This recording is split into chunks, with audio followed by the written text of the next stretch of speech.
one thing we are seeing is that when the American public sees this, they see their neighbors being snatched up, they see boats being bombed for no good reason, they see military on our streets and cities, they say, this is not safety and we don't want this in our name.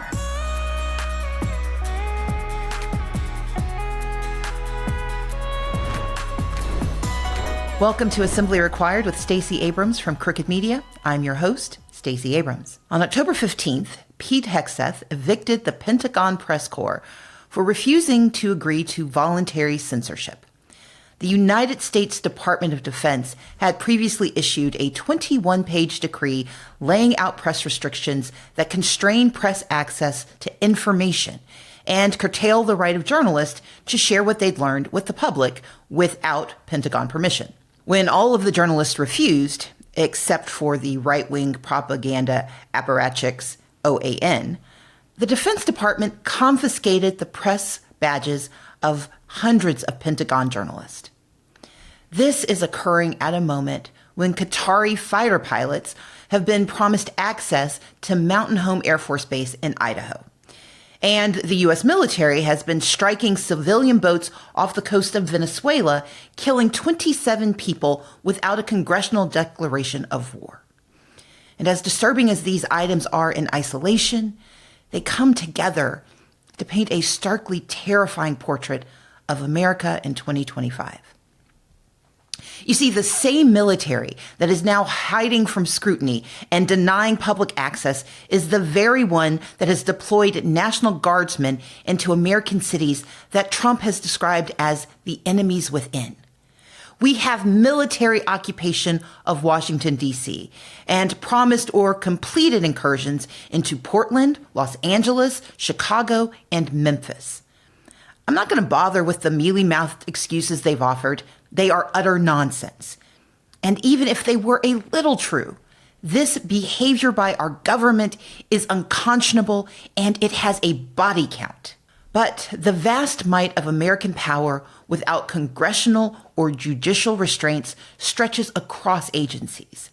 There's the NSPM 7, the presidential edict that brands dissent as domestic terrorism. The enforcement mechanisms there are the FBI, the IRS, and the Department of Justice. Over at the Department of Homeland Security, the Immigration and Customs Enforcement Bureau has become a full-on paramilitary secret police dispatched to menace, threaten, and kidnap citizens and immigrants alike, armed with Black Hawk helicopters and lethal weapons. The U.S. Supreme Court, in an unsigned opinion, told them it's okay to apply these tactics based on the race and language of their suspects. Their goals are blatant and simple: to impose state violence as a deterrent and as retaliation for nonviolent, transformative beliefs, like demanding an economy that works for everyone, or denouncing ICE's oppressive tactics, to pervert our rights and label practitioners as extremists, to target the vulnerable and the marginalized as warm-ups to full-scale right-wing domination. The chosen form of political power is authoritarianism. But the ideology? Well, that's an American blend of Christian nationalism and ethno-fascism that uses the threat of state violence to accomplish state capture. Now, my description may sound like exaggeration or fear-mongering, but it's not. Hyperbole is no longer required when we're describing what's unfolding in America under this apocalyptic Republican authoritarian regime. Military personnel still occupy D.C., even if the outrage has faded from the headlines. The comic clashes between inflatable frogs and armed secret police in Portland are deeply serious. Los Angeles residents still worry about kidnappings at local Home Depots based on a Supreme Court-sanctioned skin color test. In suburban Chicago last month, a masked ICE agent fired a pepper ball into the head of a Presbyterian pastor as he prayed outside an ICE facility. Another agent fatally shot a Mexican immigrant in Illinois. And earlier this month, ICE carried out a military-style raid on a South Side Chicago apartment building in the dead of night, rappelling down from a Black Hawk helicopter to menace and detain hundreds of residents, undocumented people and citizens alike, many of them children. But Trump and his loyalists aren't stopping with shutting out the press, flagrant misuse of the military, auctioning off our internal security, and hunting down law-abiding Americans. They and their Republican allies who have justified this behavior, or worse, cheered on the shredding of American liberties, have more in store for all of us. They have promised worse, and we should believe them. Step 9 in the 10 steps to autocracy and authoritarianism is the normalization of violence. And if there's one thing Republicans have proven since January's inauguration, it's that they are not afraid to use excessive force against those they deem unworthy of their presence here in America. Whether through police, ICE, or the National Guard, this authoritarian regime will deploy whatever power they deem necessary to get what they want and to intimidate perceived enemies. While Trump may be the face of these acts of brutality, the silence or support of every Republican in office, from governors sending troops to patrol peaceful American cities to the members of Congress fighting to block healthcare but not acts of undeclared war, they are all responsible. We cannot heap so much blame on Trump that we exonerate his handlers and those who cheer him on. State violence didn't erupt overnight. It builds, desensitizing the public to corruption and cruelty. And it's not a new part of our history. The litany is chillingly long. The institution of slavery and the Fugitive Slave Act, the forced march of Native Americans along the Trail of Tears, the perversity of Jim Crow and the Ku Klux Klan, Japanese internment, the Eisenhower mass deportations, the Ohio National Guard killing 4 student protesters at Kent State, and police brutality at peaceful protests from the civil rights movement all the way through to Black Lives Matter. Again and again, the state has used violence to control and oppress its citizens. But again and again, we have learned to recognize its intent and organize to defeat its barbaric ends.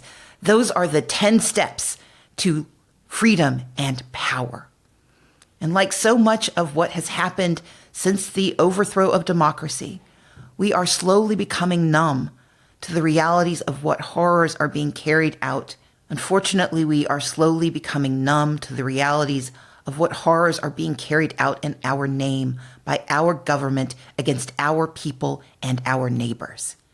That numbness is the point.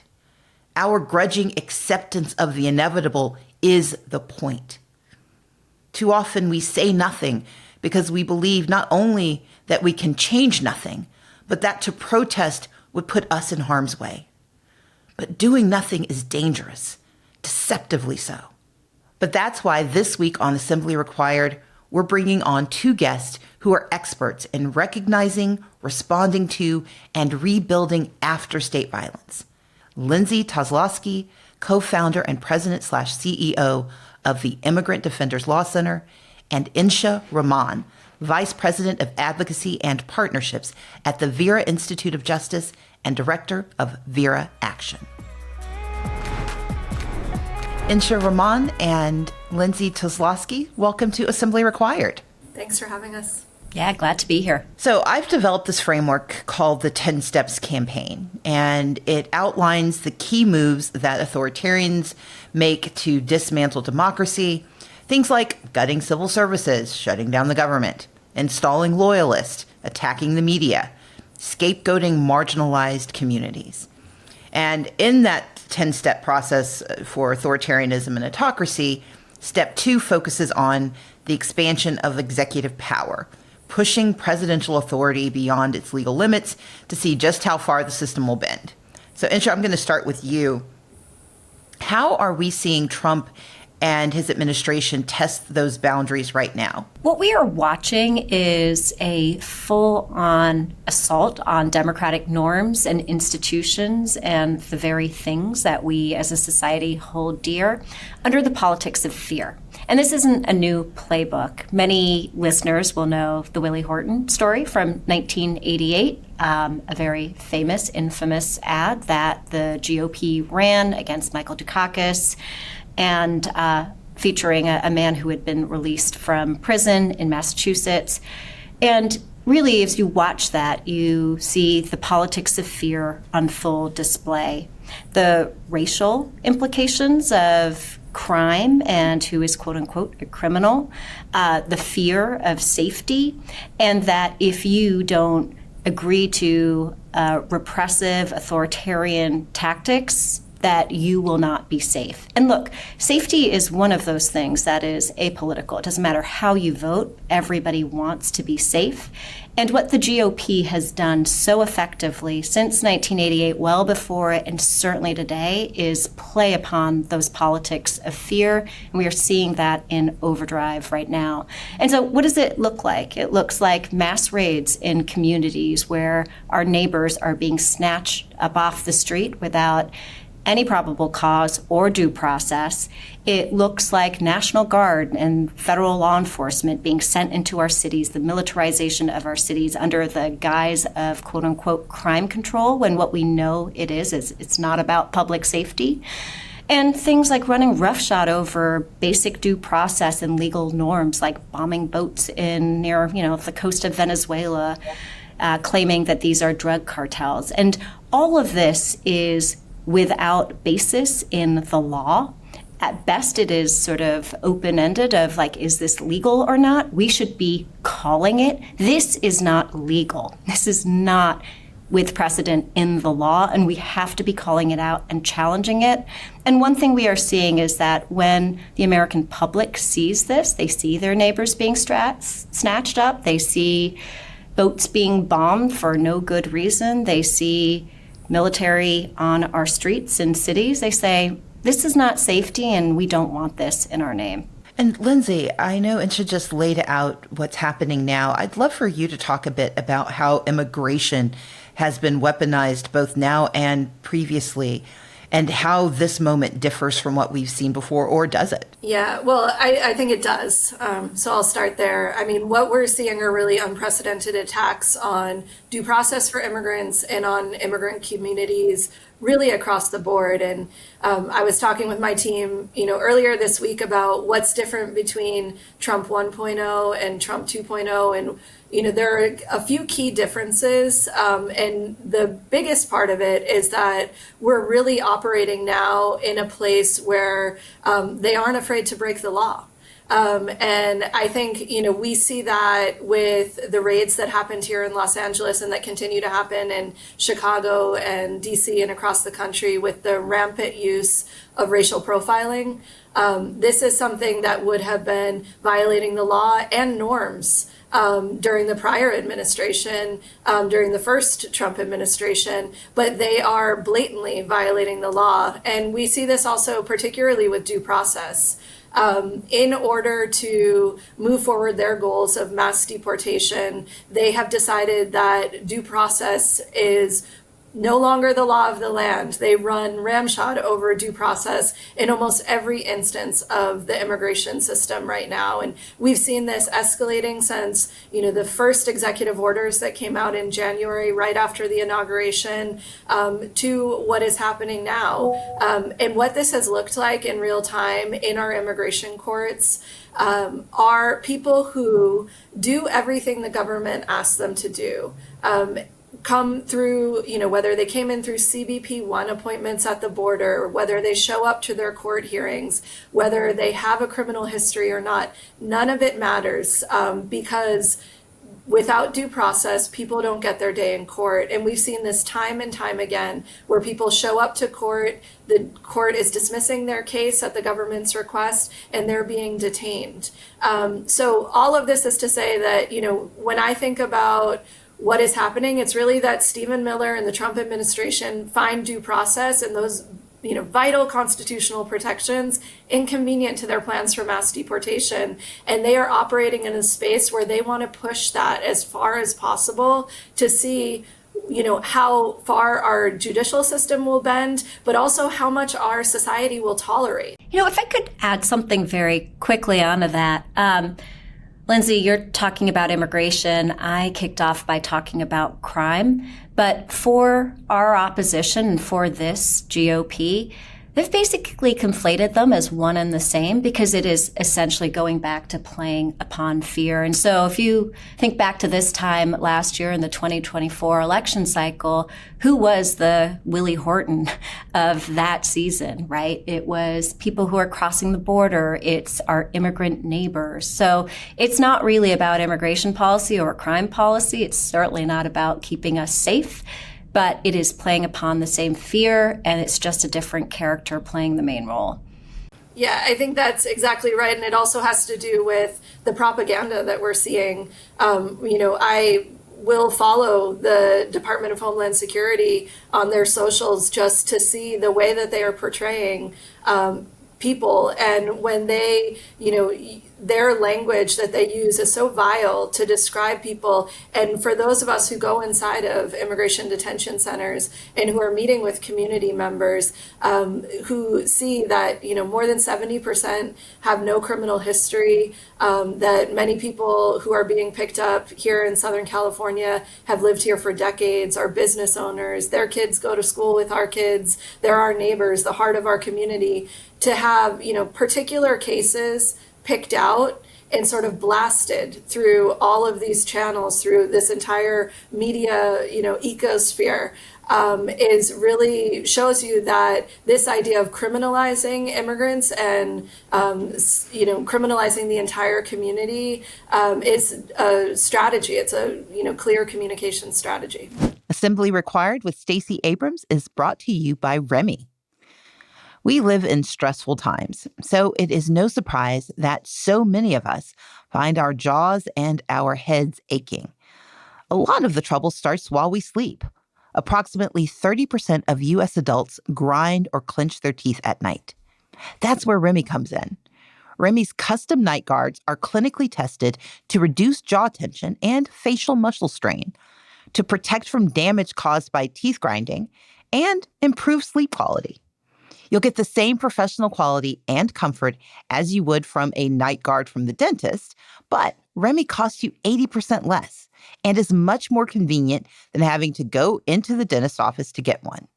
And as an added cost benefit, you can use your HSA/FSA credits towards your night guard at checkout. Here's how it works. You receive your impression kit straight to your door.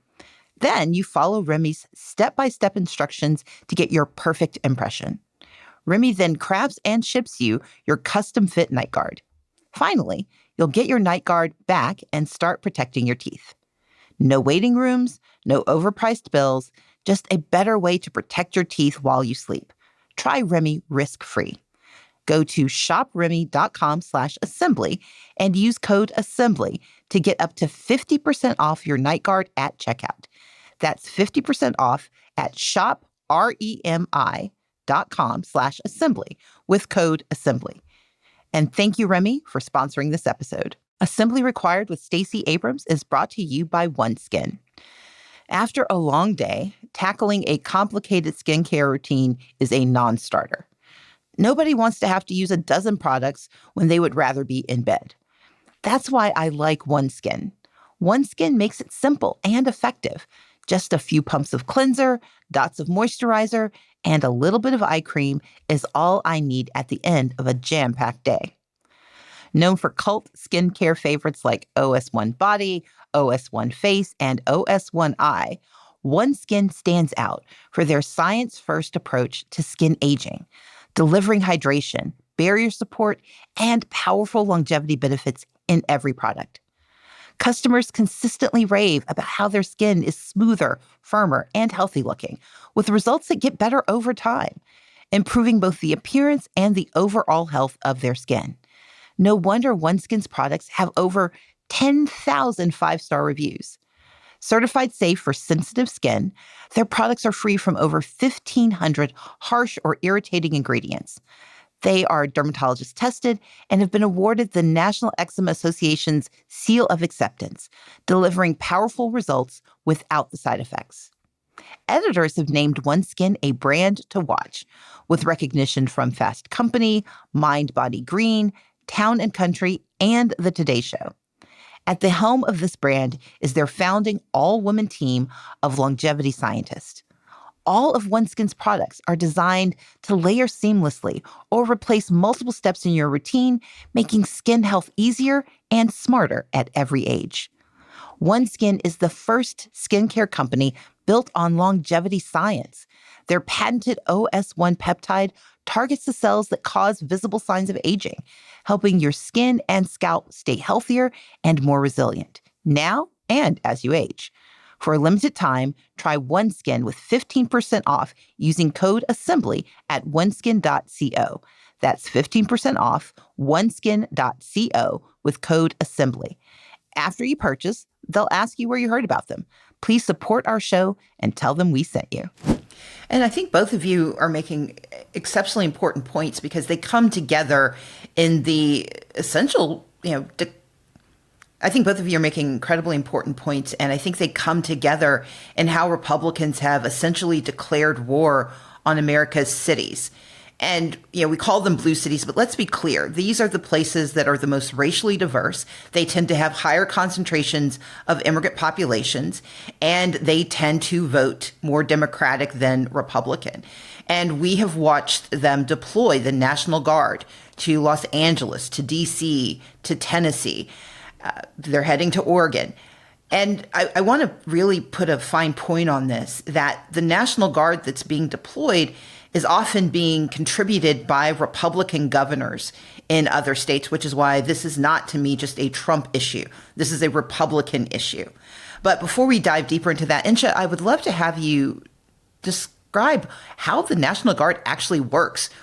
To my point, who typically deploys the troops and what role do they play? So the National Guard is a standing body of thousands of officers who are ready to be deployed. We often see governors and state officials call in the National Guard for emergencies like the wildfires in California or flooding in Texas or the Eastern Seaboard. They are ready to step in emergencies. They are also often deployed overseas to help with military. What they are not there to do is to do local law enforcement. They are not there to enforce local laws around crime and public safety. And this is where what the Trump administration is doing, to Lindsay's point of Trump 1.0 versus Trump 2.0, this administration is blowing through all the norms of what the National Guard is here to do. And we are seeing the rest of the GOP go along with it as well. But again, there's a standing body. There's two different ways that they can be called in and called to action. One is under Title 32, which is state and local control. It's what governors can activate to, again, respond to an emergency, respond to other kinds of deployments. And then there is Title 10, which is what is under the president's power, executive power. And it is for good reason, over the past 200 years, has been cabined very, very carefully so that the federal government and the president can't step over states' rights and the authority and independence of local governors. And let me just say a few words about sort of how the Title 10 power of the National Guard and of the president is cabined. One is there's this law that suddenly, sort of we talk about at cocktail parties, the Posse Comitatus law, which nobody had heard of, I think, until quite recently, and everybody should know about it. It was a law that was put in place during the Civil War to protect states' rights, to say the governor cannot, or the president cannot use the National Guard for local law enforcement. The only way to get around that, at least under the law as we know it right now, is what's called the Insurrection Act, which again is also suddenly cocktail party sort of conversation.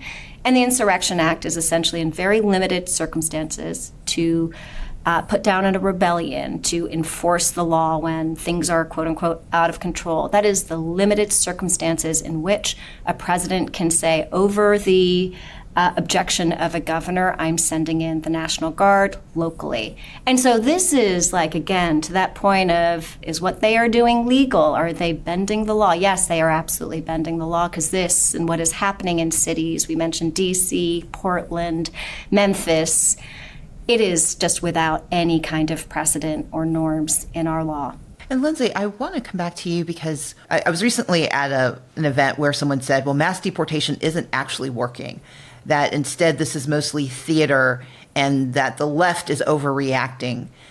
But as Insha pointed out, and as you've pointed out, the National Guard has been called in. We have military occupation of our cities. And to me and to my observation, the immigration crackdown hasn't slowed at all. Can you talk about why we should be concerned about what is happening and what it portends, not just over the next few weeks, but what does it portend for the next few years? Yeah. I think, it's a bit of two issues with the National Guard. And I can just say this from personal experience here in Los Angeles. My office is in downtown LA. The federal building is just a few blocks from here. And we have had National Guard here since June of this year.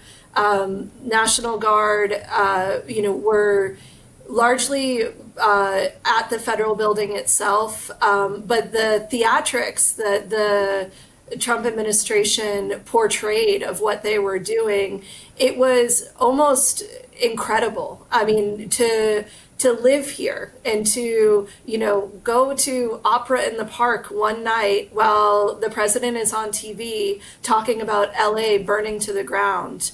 And then to walk by the federal building to see on the streets of downtown Los Angeles, steps from my building, to walk by with my own kids who are out on the street, to have people, in military gear, heavily armed. It's just something that I, had never imagined that I would see, and so unnecessary. And so now I really feel for people in Portland and Chicago, because I imagine they're experiencing the same thing, where what is being said about their cities is so blatantly false about the conditions, about the crime that's occurring, about the, here in LA, I say that, there was literally no unrest. We had a protest one afternoon, and the next thing we know, we have National Guard troops. So all of that is to say, I think the National Guard is political theater for the Trump administration to push forward their ideas that, cities need this, when it is so clear for those of us living in these places that we do not. That being said, in terms of mass deportation, we are in a real crisis moment. In my 15 years of representing people in immigration court, of representing people in ICE prisons, we have never seen the things that we are seeing now. And they are different in fundamental ways that, merit the response and the outrage and really the red flags that we are all raising about what's happening. One, right now, we know that more than 61,000 people are in ICE detention across our country. That is the highest number that we have ever had. It surpasses the numbers from 2019, when we previously had, even close to this number. And what that looks like in a place like Los Angeles that has seen these large-scale Home Depot, large-scale raids at places like Home Depot and on street corners and at car washes since early June, are people being ripped out of our communities, more than 6,000 from our region alone. IMDEF has a rapid response hotline where we talk to family members of people who are detained. More than a third of the people who have been detained are now outside of the state of California in ICE prisons. And I bring this up because the way that it happens is people are detained, they're held in the basement of a building in downtown Los Angeles in the most horrific conditions you could imagine in US government custody, often without access to bathrooms, without access to water, without access to food. Many people, we've had people on dialysis who are in those conditions with active chemo. all sorts of, medical conditions. And that is really because of those conditions why we are on track to have one of the deadliest years in ICE custody history, with the 19th person dying just this week in government custody. But those conditions and sending people far away from their families and far away from their lawyers is intentional. It's intentionally cruel in order to get people to give up on the constitutional rights they have to fight their case. And so by holding people in these horrific conditions at numbers that we have never seen before, and getting people to, voluntarily accept removals rather than remain in horrific and deadly conditions, that is all part of their plan to move people out as quickly as possible. So, to the point that the person was making at the event you were at, I would say, take a closer look. Look at what is happening in our detention centers. Look at the data, because we are in a moment that we have never seen before. And the numbers that we will see, if they are able to continue to push forward at the rate they are right now, will fundamentally alter places like Los Angeles. And I think, our governor and Mayor Karen Bass and others have said this over and over. We in Los Angeles and California thrive because of our immigrant communities, not in spite of them. So to have that core of our city and our county and our state pulled apart in such a horrific manner, I think the hysteria is really not loud enough right now, given the damage that's happening to our communities. And I would ask both of you, and I'm going to start with you, Lindsay, who is responsible for that observation? You said if people knew what was happening inside. We have watched congressional members, we've watched mayors, we've watched city council members be arrested for trying to observe. Who is watching the watchers? Who is actually responsible for making certain that 19 people do not die in government custody? And I guess the fundamental question is, who's failing us right now, and what could we do about it? So I think there is obviously congressional oversight, and we have seen many members of Congress attempting to do that. And Senator Ossoff did an incredible report on the conditions that exist in immigration detention and why they are becoming so deadly at this time.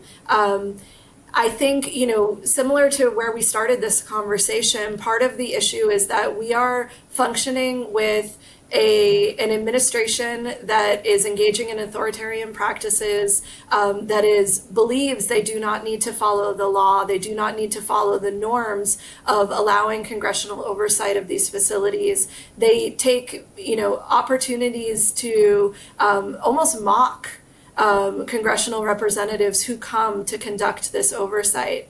And, the way that I look at this in terms of who has a front row seat, really lawyers have been able, we currently are suing the government for continued access to counsel for people who are being held in the detention center here in downtown Los Angeles that I mentioned.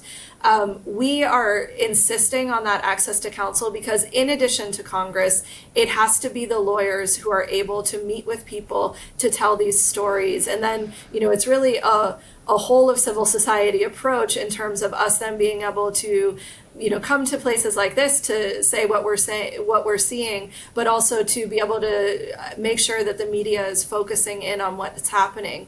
Because I think when people realize what's happening, when they hear about the conditions that our child clients and their parents are being held in, when they hear about, children being woken up in the middle of the night under the cover of darkness to be shuttled onto planes to be removed without due process, when people hear about these conditions, when they know that we are holding people who need medical attention and some who've died because they don't get that medical attention, using our tax dollars in for-profit prisons, this is not a popular issue. This is not something that looks good for the Trump administration. And so I think it is, really Congress, it's the lawyers, it is all of us, the media, that need to make sure that we are shining a light on these atrocities that are happening every single day across the country. And Insha, as you respond, I'd love for you to widen the scope, because part of what's happening is that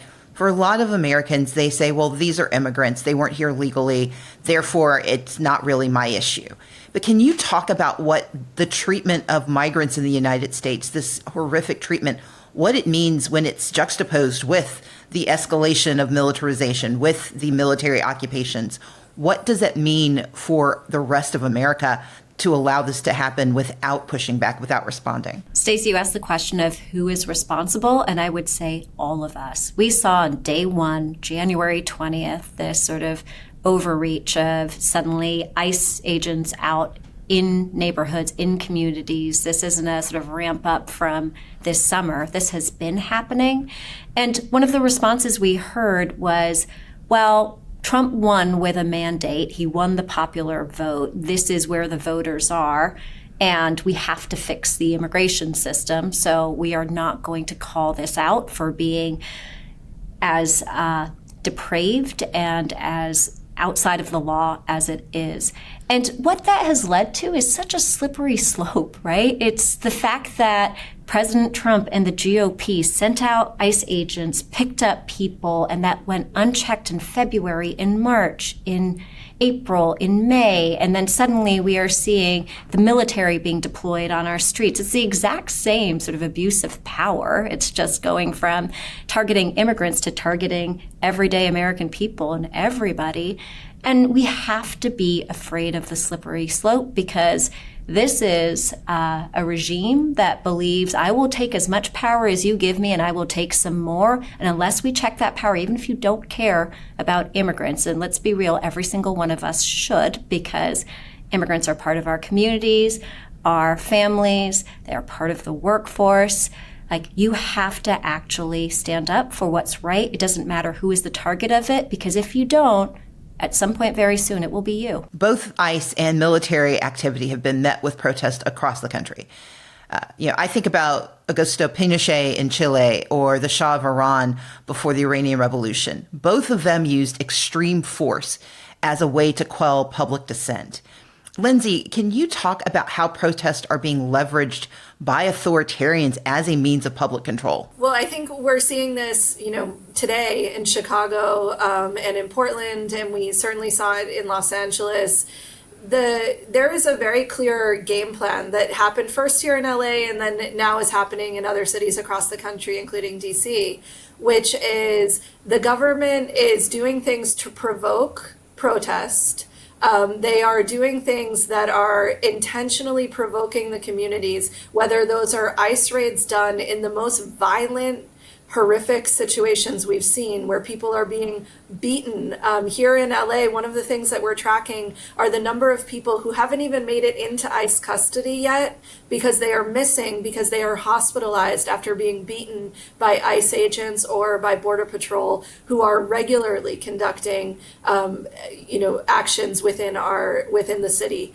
And these Border Patrol agents, to the naked eye, to a civilian, would appear to be National Guard because of the way they're dressed, because of the guns that they are holding, because of the combat uniforms they are wearing, yet they are at, car washes in Los Angeles. So, things like that are happening are purposely provoking the community. And then when a protest happens, they are inciting violence. The government is inciting violence by having heavily armed troops or others there. They are, throwing tear gas. We even had two of our lawyers back on June 7th who were photographed speaking to Border Patrol, asking them, what are you doing here? Is this a raid? Do you have a warrant? And those two lawyers, two young female lawyers, were tear gassed moments later. They had tear gas thrown at them. Those types of incidents are meant to provoke a reaction from the public to turn a peaceful protest violent and then use that as an excuse for a further crackdown and further authoritarian crackdown on protesters themselves. So it is designed specifically to do that, and we've seen that play out. They tested it here in LA first. Then they went to DC. Now they're in Chicago. Now they're in Portland. And I think to the point that we were talking about earlier, in terms of, not only if this can happen to immigrants, who could be next, it's also if this can happen on the streets of LA, what city is next? This is the beginning of them attempting to crack down on dissent at all across the country. I think that we thought that's what was happening in LA, and it has played out exactly as you would have expected. Insha, as Lindsay just alluded to, this is not just intended to create harm, it's intended to punish dissent. And at the time of this recording, the No Kings protests are days away. And we have heard again and again how the Republican regime's rhetoric towards these protests, their rhetoric is vile. It is deeply disturbing, and it has become a part of what is now just sort of expected. Can you talk about what they are intending to invoke with this rhetoric and what type of conduct they want to be able to criminalize next if it works? With their rhetoric calling peaceful protest anti-American, the work of criminals, domestic terrorism, and Stacey, I know your rule is I don't want to repeat their language, and I think that is a really good one because we are not accepting their framing. But I think it's really important to name the absurdities of what they are calling peaceful protest, which is deeply, deeply American and has a long tradition in this country. And they are just saying it, and they're saying it louder and louder as they are watching public support for their agenda plummet. And I actually think that's a really important point to make here, because we've talked a lot about the atrocities that we are seeing. What I hope we also talk about here is the really incredible resistance and response we are seeing at the local level from local leaders, from advocates, from regular everyday community members. And so just some examples of really powerful protests to stand up to this rhetoric and to the politics of fear. In Portland, we're watching, like old women knitting outside, and that is their protest, or people in frog suits. In Chicago, the mayor, Brandon Johnson, who followed very closely how Mayor Bass responded in LA, actually issued an executive order reminding people of the right to protest and how the mayor will take it upon himself and his local government to protect people's right to peacefully protest. So there's actually a lot that this rhetoric, that this fear-mongering is being met with that should give us a lot of hope. And you mentioned the No Kings protest, which is about to happen in 2 days. There were millions and millions of people who turned out for the first No Kings protest in June. It was, by most people's account, the largest one-day gathering of peaceful protest in this country's history. And folks are hoping that 12 million people turn out for No Kings 2.0. And there's an important point in that, which is we have seen a very smart, brilliant scholar of civil resistance, Erica Chenoweth, has named if 3.5% of the public turns out in opposition to an authoritarian's agenda, that is the point at which we tip over and we are able to fight back, and chances are we'll win. So I think, especially in the face of so much criminalizing of protest and painting it as anti-American and everything else, it is on us to lean into that very, very American right and exercise it in every way, shape, and form that we can. And we are seeing with the American public, it is working. People are standing up. And that gives me actually a lot of hope. I'm so glad you said that. I mean, one of the reasons for the 10 Steps campaign that I've been working on is how do we aggregate and know how we're getting to that 3.5%? How do we use common language about what we're doing? How do we talk about committing, disrupting, engaging? How do we use action items to let people know it's safe to be a part of this? You can be knitting and be part of the resistance. You can be protesting by marching, but you can also be a lawyer who responds to the MDEF calls and shows up to help. And as we think about how people are responding, I'd love to turn to you, Lindsay, and talk about how leaders are responding. Insha just laid out how Karen Bass and Brandon Johnson as mayors have been doing the work. But have you seen other And have you worked with other particularly strong government partners in this moment of crisis? And what would you like to see more of them doing? Yeah, over the last, it feels like today's 266 days. And we have had a lot of opportunities to work with different elected officials on some of our cases. We obviously, reach out to our elected officials for assistance. I would say that, when I think about what needs to be done, I think what we really need is bold leadership, fearless leadership in this moment. And I would say, we have seen that coming from, I was there when Governor Newsom signed the law of no secret police here in California, that ICE should not be raiding our communities, not identifying themselves, and doing it with a mask on. We'll see how that is able to be enforced and whether it's challenged in court. But I think taking that type of bold step to say, we are seeing illegal activity by the federal government happening in front of us, and even if it's not perfect, we are going to do something, is the type of leadership we need. And another example I would give is that we represented Andre Hernandez Romero. He was the gay makeup artist from Venezuela who was removed from the United States in the middle of the night with no due process, held and tortured in El Salvador for 125 days.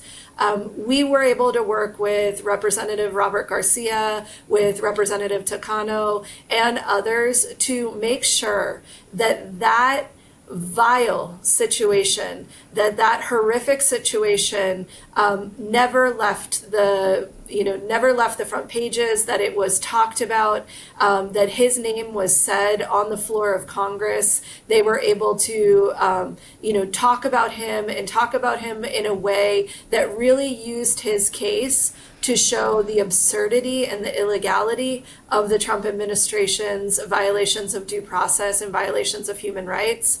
Robert Garcia actually went to El Salvador and attempted to visit Andre while he was there. When I look at that leadership, I'm sure if they took polls and were looking at the numbers and waiting to see, is this going to be good for my reelection in the future, they wouldn't take those types of risks.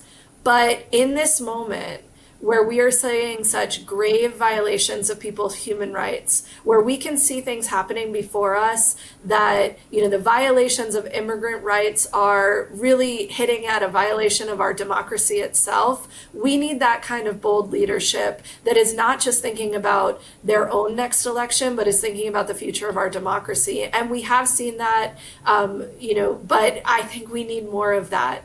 We need to see more people really thinking about the moment that we are in and taking that bold action that's necessary. Because for organizations like ours and our many partners across the country, one major difference between the first Trump administration and this one is that the organizations and the people who are serving immigrant communities are also under attack. Yeah. And so we are, putting ourselves on the line, and we need our elected officials to be standing right there with us, because it's going to take all of us to stand up and take those risks of our own personal safety in order to, defeat what is happening right before our eyes. Well, I usually do this in the C block, but I'm going to take a moment of moderator privilege, host privilege, and say, we are all seeing the footage of plainclothes, masked ICE agents who are refusing to show a badge or a warrant, who are detaining people in public. And of course, this is scary. We also have to think about the fact that there have been incidents of people impersonating ICE and attempting to abduct people. And what you just called out, Lindsay, I think is so important. And one thing I'm going to call on everyone to do, step 6 of the 10 steps to freedom and power includes doing the work of disrupting. But then there's a step called engage. And the engage step is go to your local elected officials and ask them to do something. I think it makes a lot of sense for citizens to go to your city council members, your county commissioners, anyone who's running for office right now, and ask them to follow the lead of Governor Newsom and say that masked agents cannot operate in their cities. I don't care if your city has 100 people or 100,000 people or 1 million people. It is about protecting your citizens, your residents.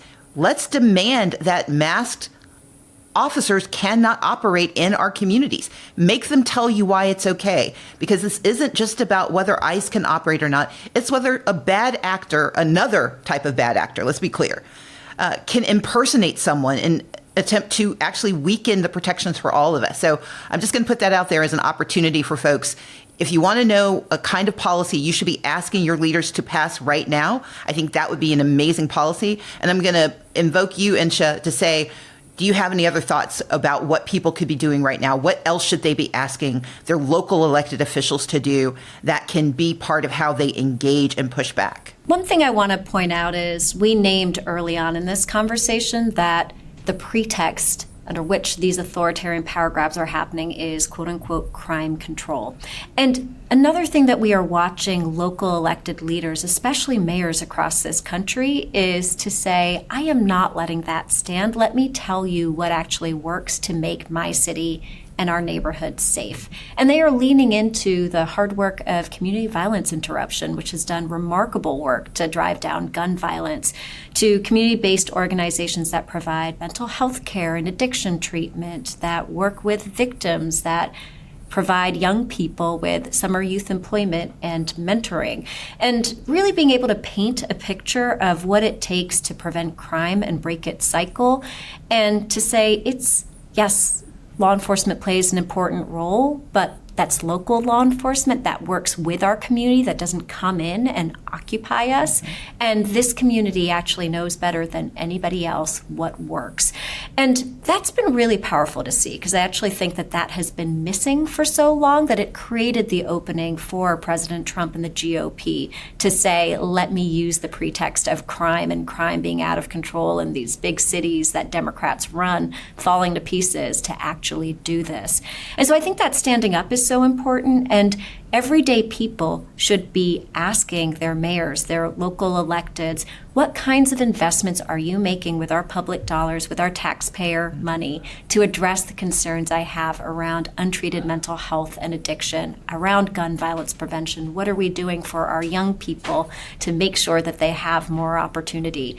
And that's a conversation that people are super excited to have, because safety matters to all of us. It is such a nonpartisan thing. I say this all the time. And it's something that doesn't matter how you vote or sort of how you feel about, say, a harder issue like immigration or what President Trump is doing. We can all have very local conversations about safety. So that's something I also really call on folks to do, because for one thing, it will help with getting into the right solutions, because this administration is blaming all the wrong causes of crime, and if that's left unchecked, we miss the right solution. So I think that piece of it is so important as well. Yes, on the immigration front, but also on the crime and public safety front too, because again, they have been really intertwined by this administration and by this GOP, and we need to say we have real solutions to both, and we're not going to let you set that agenda. That is fantastic. Oh, go ahead, Lindsay, please. I was just going to say, on the idea of things that people can be doing, so, we obviously need to be pushing our elected officials, but you asked me earlier, Stacey, about, who's responsible. And I loved Insha's answer, which was that we all are. Who's responsible for oversight in our immigration detention facilities and our immigration courts for what's happening. And a great example of this is that people can get involved with rapid response networks in their communities. We have a right to record the abuses that ICE is perpetrating on our communities. We have the right to, record that, to share those videos. And, I really think as we push to continue the push, because we're already seeing, public opinion on these issues change drastically in numbers that I don't think any of us expected in terms of the administration's approval ratings on immigration specifically.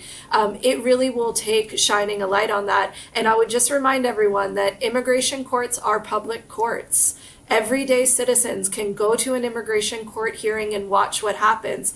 We encouraged people, when ICE is arresting people outside of courtrooms, whether it's at 26 Federal Plaza or in downtown Los Angeles or all over the country, people can go there and they can witness that, and they can talk to their neighbors, and they can write op-eds about it, because the government right now wants things to happen in the shadows. They don't want these stories told. They don't want people talking about that we are on track for the deadliest year in ICE prisons. They don't want people going and visiting people in ICE prisons and finding out what's happening. And every single citizen in this country who cares about these issues can disrupt that by shining a light, by going and being, the one to witness it and then share what they have seen so that everybody is aware. If you're listening to Assembly Required, you probably already believe that systems aren't permanent. They're made, and they can be remade. That's exactly the spirit behind the new season of Democracy Decoded, a podcast by the Campaign Legal Center. This season explores the foundational cracks in our democracy, from dark money to gerrymandering, and asks, how did we get here? And what can we do to fix things?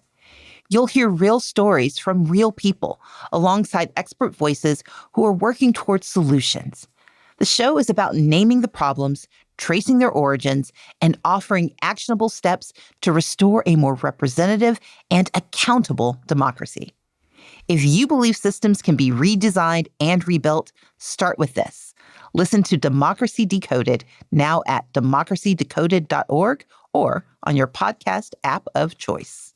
So Lindsay and Insha, I'm going to end with one last question because we like to give our folks homework, although we've given them a lot of homework in this episode.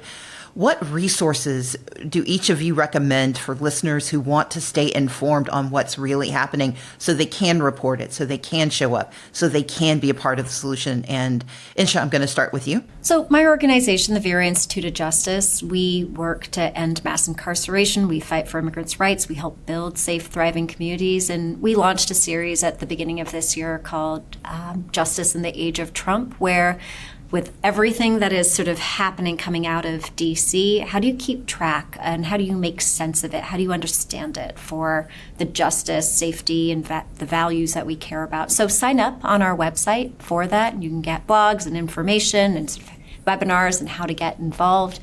So that's one plug. But the other is to turn local and to do something. And it might be sharing a podcast that you listen to with somebody else to be like, this made me think about these military deployments to cities differently or what's happening with immigration.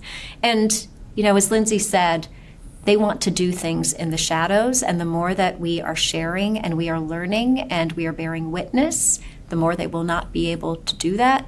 And public opinion is absolutely turning on this. We actually just did a poll around the National Guard deployments and asked American voters, what do you think is the basis for this?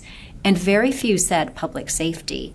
Majority said, I think this is political theater. So get involved, follow us, do something locally, and most of all, keep sort of paying attention and bearing witness because that is how we get through this. Lindsay? So I would also say, follow our socials at IMDEF. We are often posting not only really important, vital stories that you can share about our individual clients and what's happening in our courts, but also volunteer opportunities for people, calls to action, and know your rights resources in English and Spanish and other languages. On our website, imdef.org, we have an entire Know Your Rights section that can really help families, if you share with them, to know what to do and how to protect themselves, both, before and in the unfortunate event if they have a family member who's detained by ICE. So I encourage you to share those resources.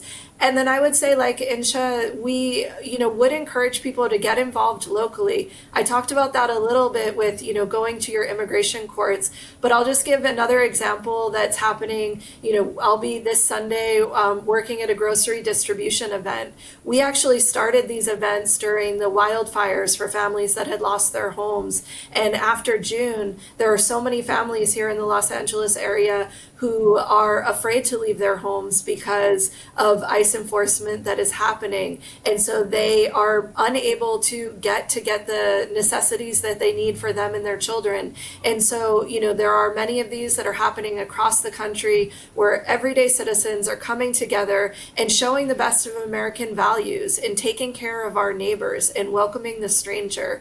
This is something, here in Los Angeles, we showed these values when Governor Abbott sent buses to our city in 2015 2023 to try to, test whether we would live out our values. And I'm really proud to say that despite everything that has happened since January 20th and since then, we are still doing that here in Southern California, still living out those values and showing, that our neighbors are important, they are welcome here. And that can be done, both by lawyers, but by everyday citizens, by just helping the person next to them. And I think that is, a really important part of the resistance. Lindsay Toczylowski, Insha Rahman, thank you both so much for being here with us and giving us such great information on Assembly Required. Thank you.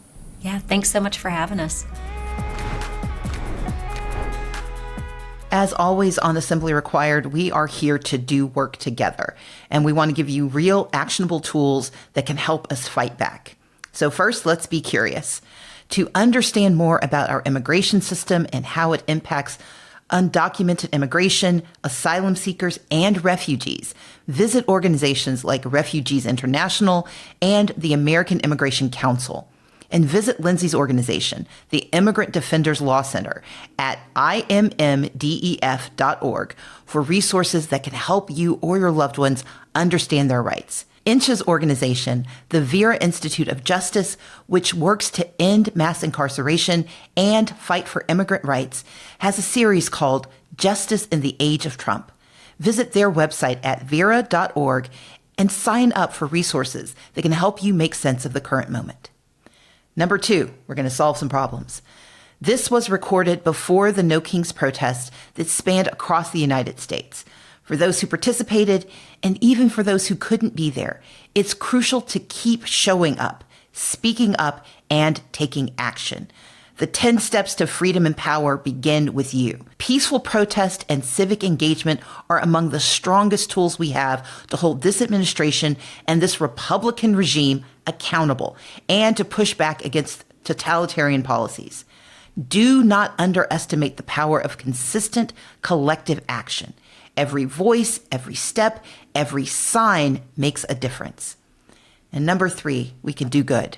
And there are so many ways for us to do good. Donate to organizations like MDEF and check out their volunteer opportunities to assist immigrant communities that are struggling to access basic resources.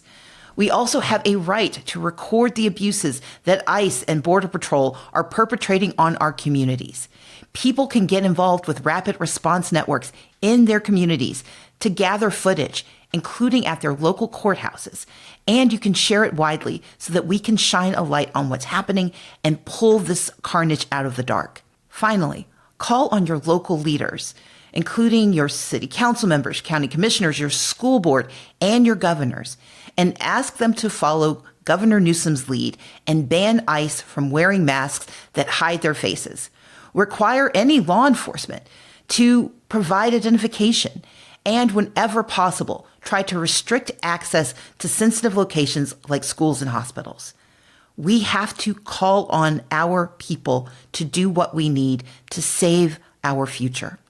So, as always, if you like what you hear, be sure to share this episode and subscribe on all your favorite platforms. And to meet the demands of the algorithms, please rate the show and leave a comment. You can find us on YouTube, Spotify, Apple, or wherever you go to listen and learn. Please also check out my Substack, Assembly Notes, for more information about what we've discussed on the podcast today and other tools to help us protect our democracy. I want to say a personal thank you to the thousands of you who've already signed up for the 10 Steps campaign at 10stepscampaign.org. This is about how we come together and meet that 3.5% that Erica Chenoweth talks about. We are constantly updating our website with more resources, including adding a glossary of terms like stochastic terrorism, a social media kit to help you share what you learn, and a Spanish language version of the site. We're going to continue talking about the 10 Steps campaign as a way to recognize and activate against this regime. For more information, visit 10stepscampaign.org and share with your friends and your allies. As always, I'd love to hear more about what you're going to be doing and what tools and resources would be helpful. If you have a report, a question, or a comment for me, send it in. You can start with an email to assemblyrequired@crooked.com or leave us a voicemail, and you and your questions and comments might be featured on the pod. Our number is 213-293-9509. That wraps up today's episode of Assembly Required with Stacey Abrams. Please continue to be careful out there, and I'll meet you here next week.